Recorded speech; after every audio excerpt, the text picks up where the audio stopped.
onset of the stroke depends on the area of the brain that is affected. So people will present differently.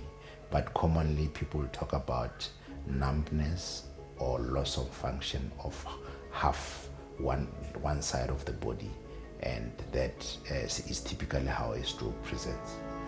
Some people might present with loss of consciousness, and when they recover, they actually find out that they actually had a stroke. The brain has got a representation of the body on it. So depending on the area of the brain that is affected by the stroke, it translates to the functions that are affected in the body. So if somebody has got a minor stroke and maybe it affects, let's say, just the hand, a person usually can be rehabilitated and would be able to lead a normal life. But typically if it's a bleed, you find that the bleeding spreads over a larger part of the brain, and you find that maybe the entire half of the body is affected, and even some what we call higher functions, speech, memory, things like that. And that is often more devastating because recovery is more at risk.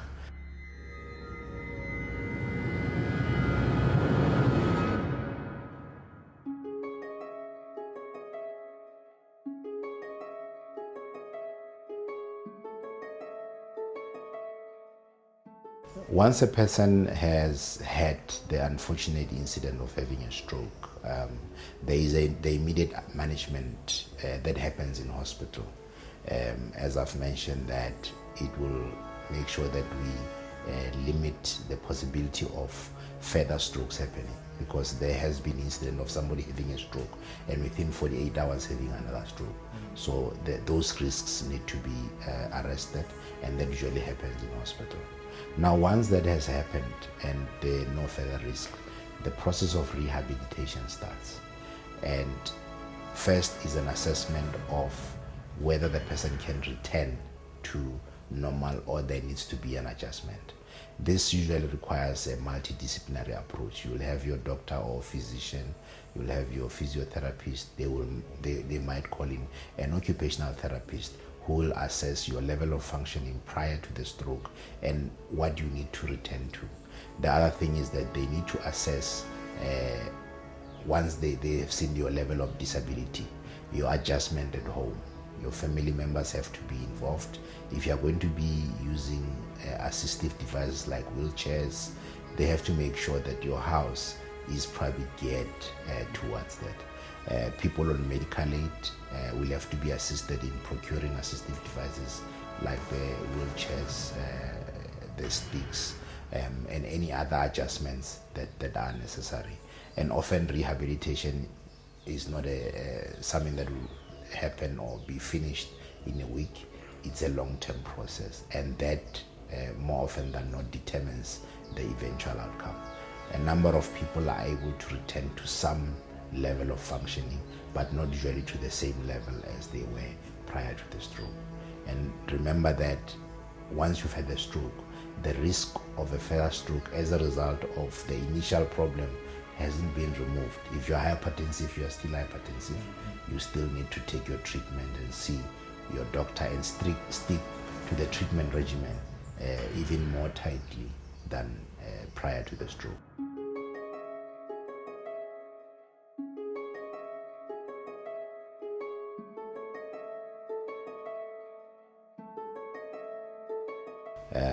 We encourage people to go for annual checkups. The first thing is, if you do not know whether you have a chronic illness or not, that checkup will actually be able to, will put you in a position where you know whether you are diabetic, you're hypertensive, whether you've got HIV. All those things are important. The second thing is that if you have been diagnosed with an illness, make sure that the treatment regimen that your doctor has put you on, you follow it closely. And remember that it's not your doctor that's sick, it's you. So the responsibility actually comes back to you. The doctor is helping you to manage your illness. So if you're hypertensive, make sure you adhere to the treatment, but also understand the condition. Learn, ask as many questions as possible. Find out about the complications. Find out about the signs that would indicate that things are not as good as they should be, so that you should know when to be worried and not when to be worried. If there are support groups or people that you know that have got a similar illness, I would encourage people to engage with those people, because sometimes when you walk into a doctor's office, there is tension. You might not remember everything that you hear, but if you are discussing certain things with your peers, it becomes easy. You are able to be more relaxed and actually find out other things that you might not have found out in the consultations.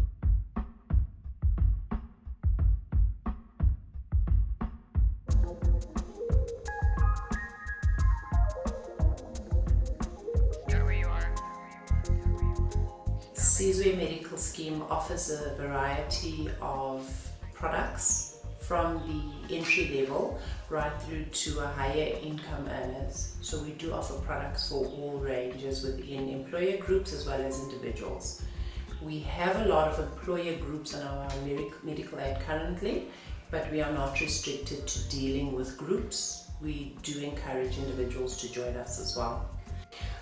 We then have an option which is a new generation option, which is a savings option, which really works around the flexibility of the member. So you have access to in-hospital benefits at any hospital. You do also have access to any doctor, so you can visit any doctor, but all of that is subject to your savings. In hospitals, not subject to savings, that will come from a risk benefit, so we will cover that as we need to, with an unlimited hospitalization. But from a savings point of view, we offer up to 15% of your total contribution for the year. So you can then go to any provider, but you do need to be aware that your dentistry, your optical benefits, your GP specialist visits are all subject to your savings that are available for the year. It is a good thing because at least it's available upfront for the year, so you can access it whenever you need to.